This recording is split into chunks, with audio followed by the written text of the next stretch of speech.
जय श्री राम। नमस्कार, प्रणाम, स्वागत है तमारू एक नवा विडियो में। मित्रों, कहेवाय छे के मनुष्य कदाच गमे एटला भणी गणी ले, परंतु ज्यां सुधी एनी अंदर संस्कार, मानवता अने दया न होय त्यां सुधी ए सारो मनुष्य नहीं बनी सकतो। केवळ कागळ पर डिग्री हासिल करवाथी कोई फायदो नहीं थवानो। ज्यां सुधी मनुष्यनी अंदर आदर्श नहीं आवे त्यां सुधी मनुष्य अने पुरुषों जरा पण वधारे फरक नहीं होतो। शिक्षण दरेक मनुष्य पण ग्रहण करे छे अने पशुओने पण शिक्षित करी शकाय छे, परंतु संस्कार विहीन शिक्षण कोई कामनुं नहीं रहतुं। मनुष्यनी अंदर रहेला मनुष्यना आदर्श, एनुं चरित्र अने एना संस्कार ज मनुष्यने पशुओथी अलग बनावे छे। नहीतर तो मनुष्य पण एक भणेलो गणेलो जानवर ज होय छे। तो मित्रों, आजनी आ कहानी पण तमने ए विचारवा पर मजबूर करशे के केवी रीते एक पिताए पोतानी दीकरीने सबक शीखवाड्यो अने एने आदर्शोनो पाठ भणाव्यो। ए पितानी आ शिक्षा संस्कारना समस्त माता पिता अने दीकरीओए एकवार ध्यानथी सांभळवी जोईए। तो मित्रों, आ कहानी शरू करीए ए पहेला मारी तमने विनंती छे के थोड़ो समय काढीने अमारी साथे विडियोमां अंत सुधी जोडायेला रहेजो अने विडियो पसंद आवे तो विडियोने लाइक करीने शेर पण अचूक करजो। તેમજ મિત્રો, તમે આવી જ કેટલીક અવનવી કહાનીઓ સાંભળવા માગતા હોય અને હજુ સુધી આ ચેનલને સબસ્ક્રાઈબ ન કરી હોય તો ભૂલ્યા વિના અત્યારે જ આ ચેનલને સબસ્ક્રાઈબ કરી દેજો, જેથી કરીને અમારા આવનારા નવા વિડીયોની માહિતી તમારા સુધી સૌથી પહેલાં પહોંચે। તથા કોમેન્ટ બોક્સમાં સાચી શ્રદ્ધાથી જય શ્રી રામ લખી દેજો, જેથી ભગવાન શ્રીરામની કૃપા હંમેશા આપણા સૌ પર બની રહે। तो चलो दर्शक मित्रों, तमारो वधु समय न लेता शुरू करिए आ कहानी। मित्रों, एक गामडा गाममां रमाकांत नामना एक अध्यापक रहता हता। ते खूब ज ऊंचा सिद्धांतोवाळा व्यक्ति हता। गामना बधा ज लोको एनुं खूब ज सन्मान करता हता अने तेने संतानमां एकनी एक दीकरी हती। ते दीकरीनुं नाम चांदनी हतुं। चांदनी पण पोताना नामनी जेम खूब ज सुंदर हती अने एकनी एक दीकरी होवाना कारणे एना माता पिता तेने खूब ज प्रेम करता हता। चांदनी ज्यारे नानी हती त्यारे आखो दिवस ते एनी दादी पासे ज रमती रहती। दादीमां पण एने खूब ज लाड प्रेमथी रमाडता हता। त्यारे चांदनीने घरमां बधा ज लोकोथी खूब ज प्रेम मळतो हतो अने रमाकांत भाई एनी दीकरीनी दरेक इच्छा पूरी करता हता।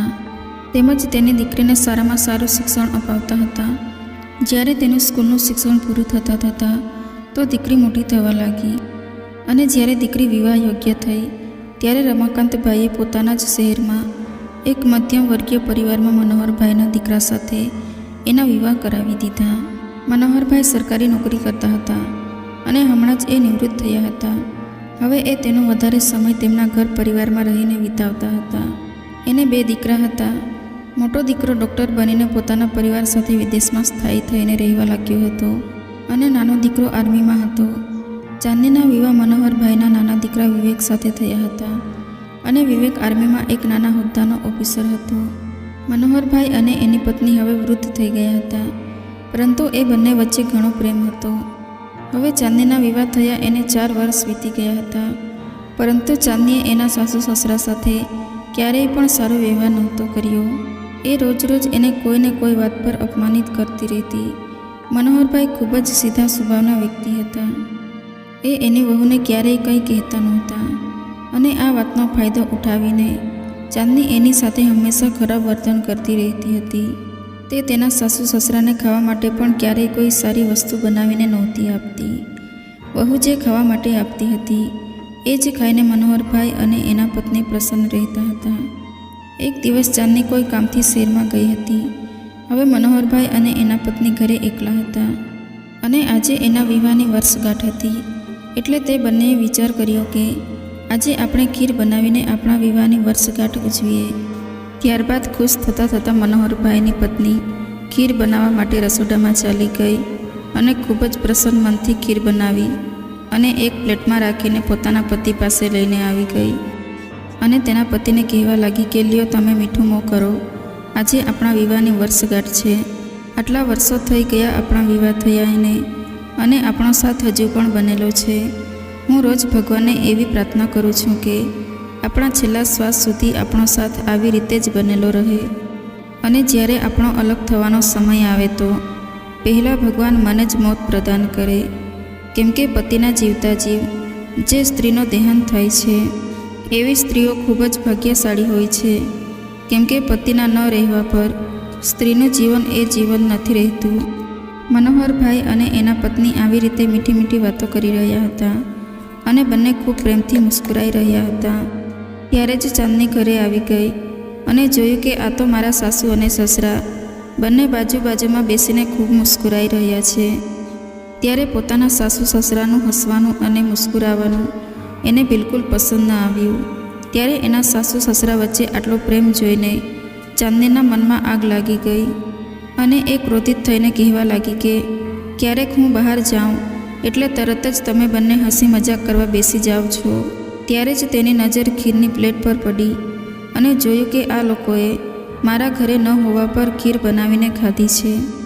એટલે એ વધારે ક્રોધિત થઈને એને ખરી ખોટી સંભળાવવા લાગી અને કહેવા લાગી કે તમારી હિંમત કેવી રીતે થઈ કે મારા બહાર ગયા પછી રસોડામાં જઈને ખીર બનાવી લીધી અને કોને પૂછીને તમે આ ખીર બનાવી છે? કદાચ હું 2-3 દિવસ માટે બહાર જતી રહું તો તમારે તો મોજ પડી જશે અને આ ઘરને વેચીને ખાઈ જશો. આવી રીતે ચાંદની એના સાસુ સસરાને ન કહેવાના શબ્દો કહેવા લાગી.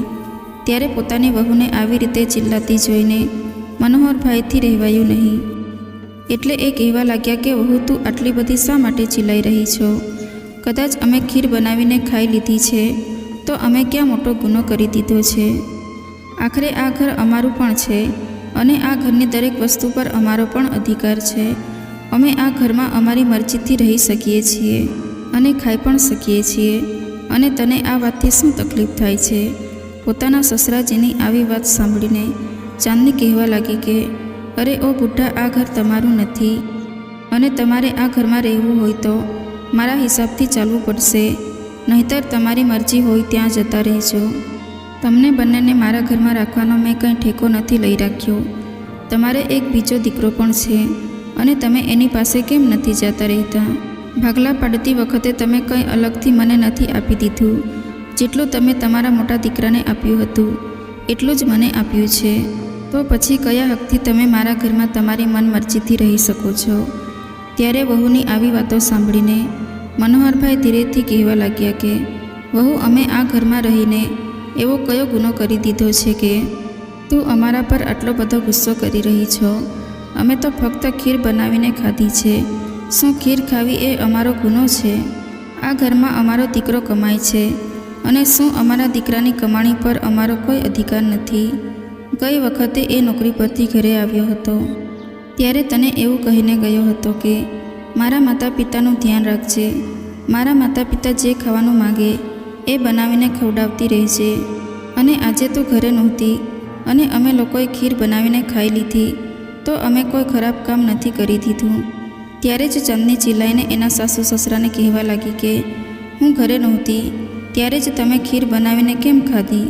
તમને નથી ખબર કે આજકાલ દૂધ કેટલું મોંઘું છે અને પૈસા કોઈ ઝાડ પર નથી ઉગતા? કદાચ તમારે ખીર ખાવી હતી તો મારા આવવાની રાહ જોઈ હોત તો શું વાંધો હતો? હું ઘરે આવું ત્યાં સુધીમાં પણ તમે રાહ ન જોઈ શક્યા.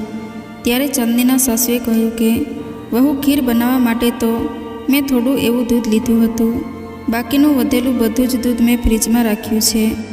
ત્યારબાદ ચાંદનીએ એના સાસુ સસરાને કહી દીધું કે ખબરદાર, જો હવેથી મને પૂછ્યા વગર રસોડામાં પગ પણ રાખ્યો છે તો.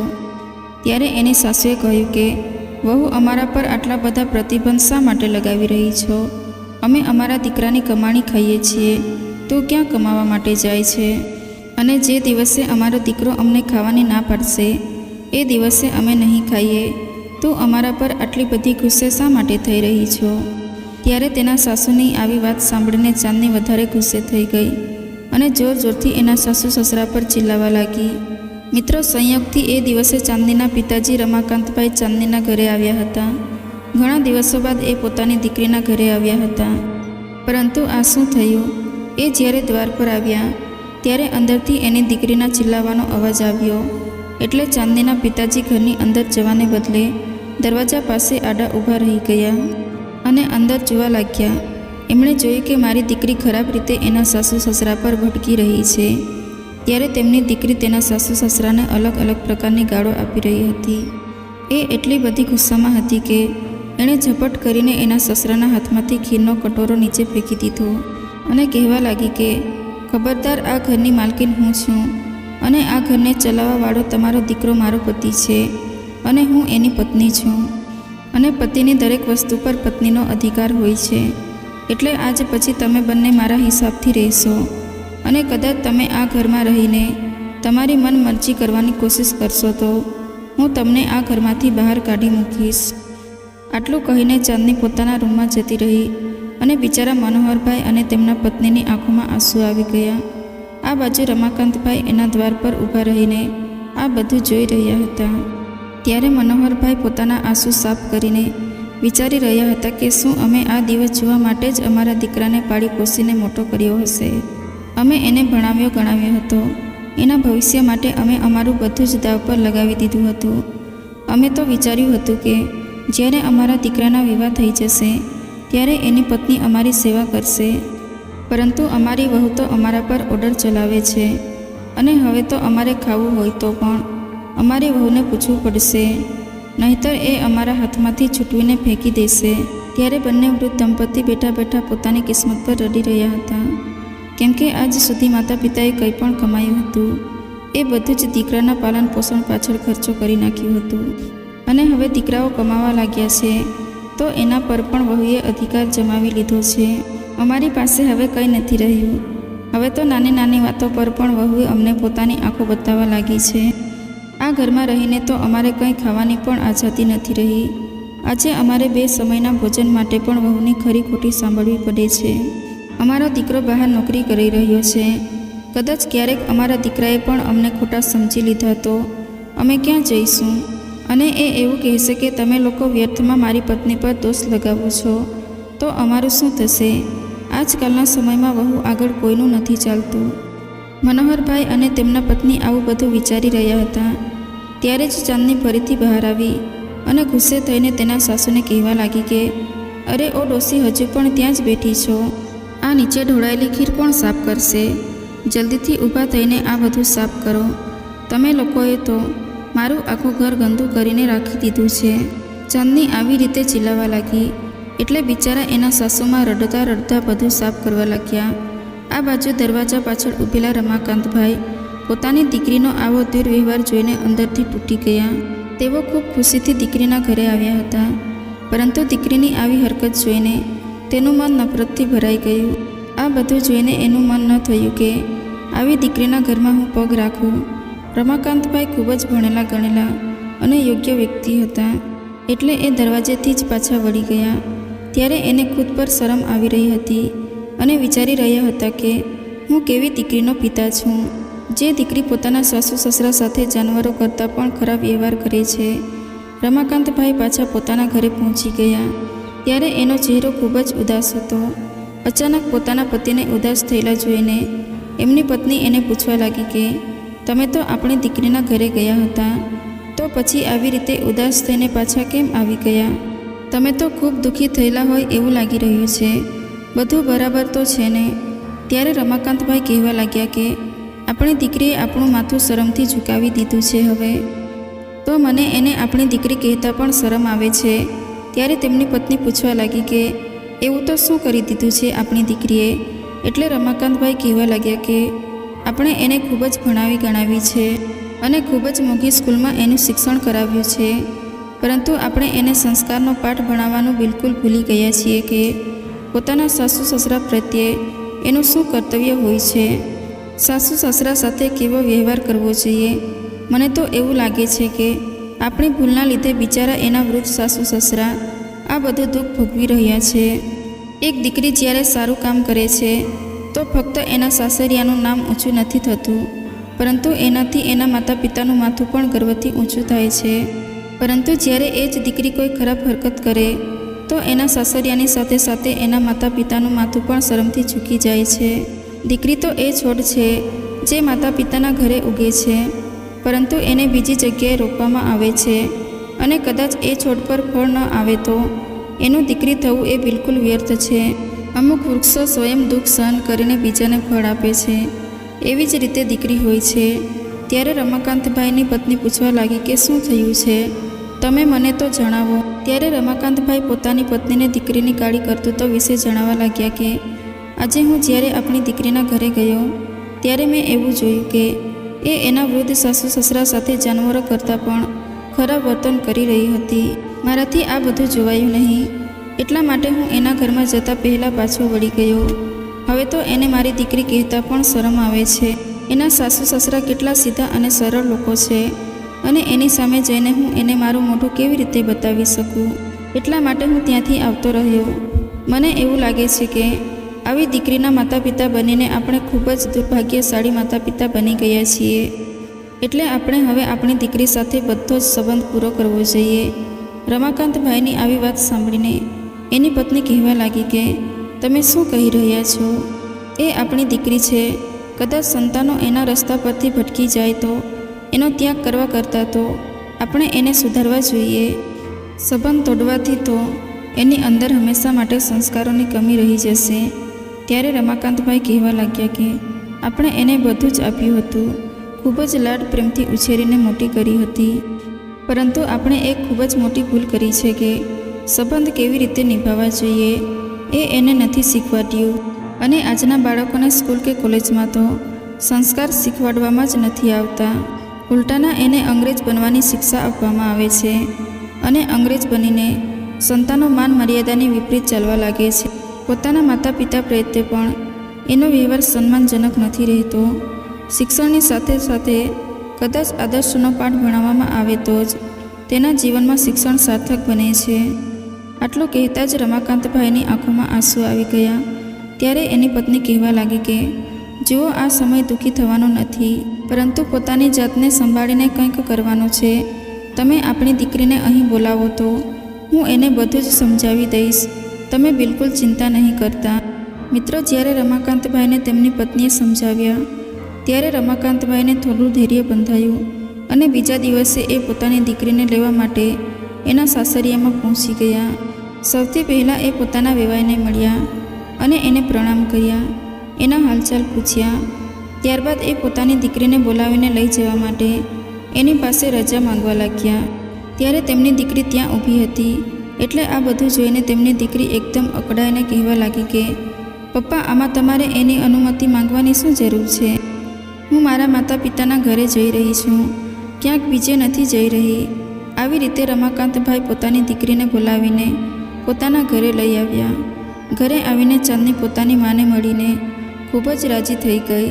તેની માએ પણ પોતાની દીકરીને પ્રેમથી ગળે લગાવી અને કહ્યું કે દીકરી, તું બેસીને આરામ કર, ત્યાં સુધીમાં હું તારા માટે કંઈક ખાવાનું લઈને આવું છું. ત્યારે ચાંદની કહેવા લાગી કે માં, તમે ખાવાનું છોડો, પરંતુ મને એ વાત બતાવો કે મારી દાદી ક્યાં છે? મારા દાદી કેમ ક્યાંય દેખાતા નથી? મિત્રો, ચાંદની એના દાદીને ખૂબ જ પ્રેમ કરતી હતી. પોતાની દીકરીના આવા પ્રશ્નથી તેની માએ એને અટપટો જવાબ આપી દીધો અને કહેવા લાગી કે એ ડોસી ક્યાંક પડી હશે. મને શું ખબર, હું એની આગળ પાછળ થોડી ઘૂમતી રહું છું. મારે ઘરના બીજા ઘણા બધા કામો હોય છે. હવે ચાંદની પોતાની માના મોઢેથી તેના દાદી વિશે આવું સાંભળીને હેરાન રહી ગઈ અને ઉદાસ થઈ ગઈ. પરંતુ એને પોતાની દાદીને મળવું હતું, એટલે ચાંદની પોતાની દાદીમાને ઘરમાં જ્યાં ત્યાં શોધવા લાગી. ત્યારે એણે જોયું કે એના દાદીમા બાથરૂમની બહાર પડ્યા હતા.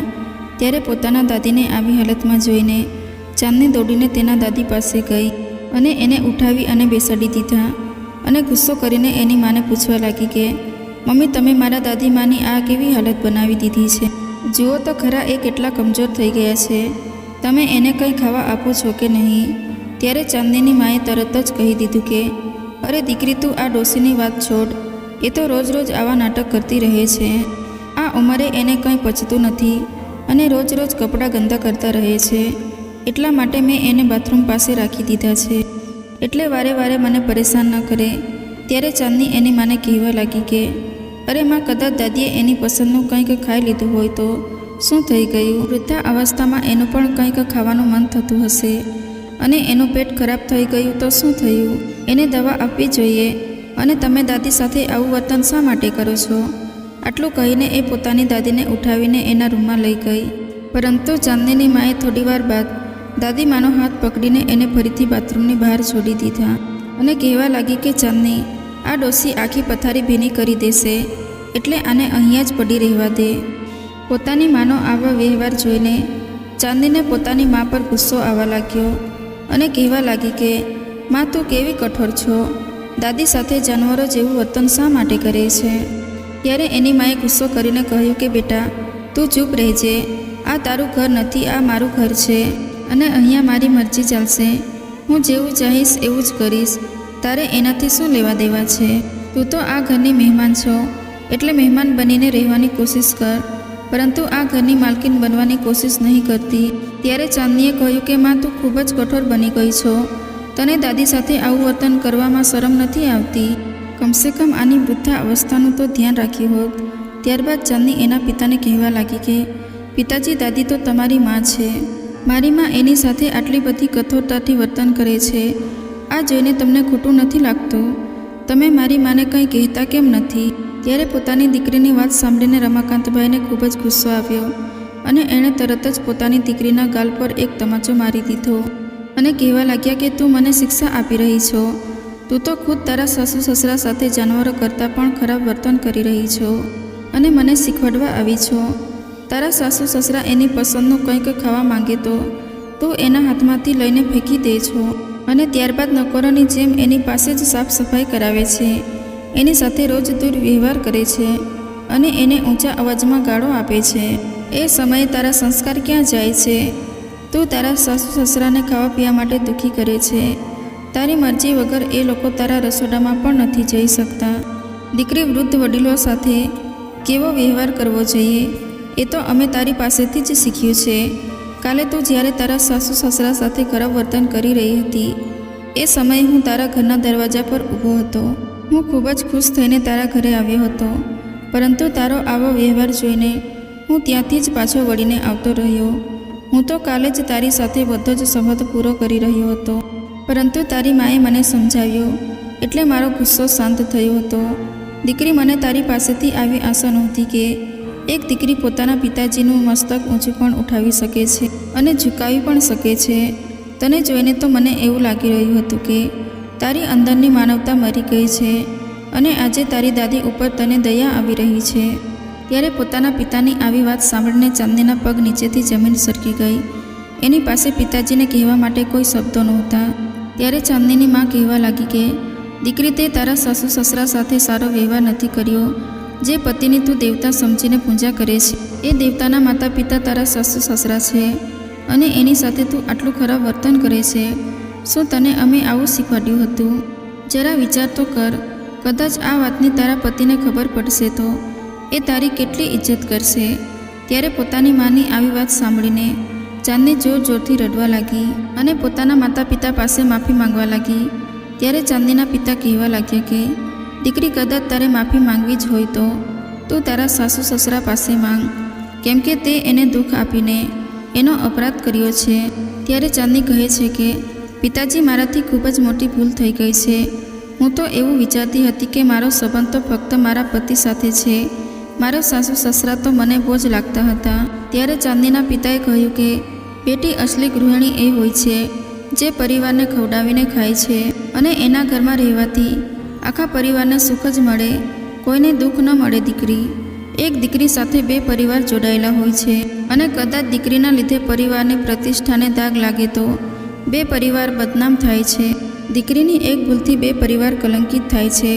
જ્યારે કોઈ દીકરી બદનામ થાય છે ત્યારે લોકો એના માતા પિતાને પણ હીન દ્રષ્ટિથી જુએ છે. દીકરીનું ખરાબ વર્તન પિતાનું માન પણ ઘટાડે છે અને જ્યારે કોઈ દીકરી નામ કમાય છે ત્યારે એના પિતાનું નામ પણ ઊંચું થાય છે. દીકરી કોઈ પણ વ્યક્તિની ઇજ્જત ખુદ ખાવામાં નથી હોતી, પરંતુ બીજાને ખવડાવવામાં હોય છે. ખુદ તો પશુ પક્ષી પણ ખાય છે અને પતિના માતા પિતાનું સ્થાન તારા માતા પિતાની જગ્યાએ હોય છે અને કદાચ એ દુઃખી રહેતા હોય તો તારા માતા પિતાને પણ દુઃખ થશે. અને જે વ્યક્તિને બીજો સમાજ ઇજ્જત કરે છે, વડીલ વૃદ્ધોને ક્યારેક વૃદ્ધ ઇજ્જત કરે છે, એની આંખો એટલા માટે આપણા ઘરના સમજીને એનું અપમાન ન કરવું જોઈએ. ત્યારબાદ દીકરીને એની ભૂલ પર પસ્તાવો થવા લાગ્યો અને એના માતા પિતા સાથે સાસરિયામાં જઈને એના સાસુ સસરા પાસે માફી માંગવા લાગી. અને સત્ય સમજાયા બાદ ચાંદની એના સાસુ સસરાને એના માતા પિતા સમજીને ખૂબ સારી રીતે એની સેવા કરવા લાગી અને સાસુ સસરા પણ ચાંદનીને પોતાની દીકરી સમજીને એને ખૂબ જ પ્રેમ આપવા લાગ્યા. મિત્રો, ચાંદનીની માએ અને એના દાદીમાએ જાણી જોઈને દીકરીને સુધારવા માટે આ બધું નાટક કર્યું હતું. હકીકતમાં ચાંદનીની માએ તેના દાદીમાની ખૂબ જ સેવા કરી હતી.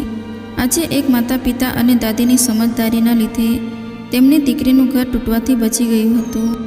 તો મિત્રો, ક્યારેક આપણા ઘરની દીકરી પણ સાસરીમાં કોઈ લડાઈ ઝઘડો કરીને પિયરમાં આવી હોય તો દરેક માતા પિતાની પહેલી ફરજ એ હોય છે કે સત્ય શું છે એ જાણવું જોઈએ અને ખોટું હોય એને સમજાવવું જોઈએ.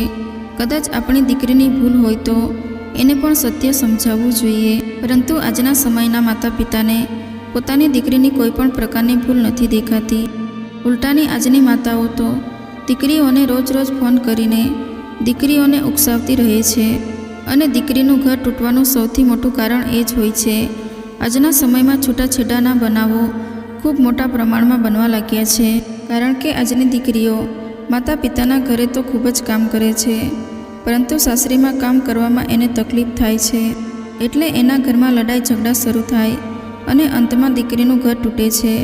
એટલે દરેક માતા પિતાની પણ એ જ ફરજ હોય છે કે હંમેશા સત્યનો સાથ આપવો જોઈએ. તો મિત્રો, આજની આ કહાની તમને કેવી લાગી એ કોમેન્ટ બોક્સમાં જરૂર જણાવજો. અને પસંદ આવી હોય તો વિડીયોને લાઇક, શેર અને આ ચેનલમાં નવા હોવ તો ચેનલને સબસ્ક્રાઈબ જરૂરથી કરજો. તો ચાલો મિત્રો, હવે મળીશું એક નવી કહાની સાથે. ત્યાં સુધી તમામ મિત્રોને જય શ્રી રામ, જય શ્રી કૃષ્ણ. આ કહાનીને અંત સુધી સાંભળવા માટે તમારો ખૂબ ખૂબ આભાર.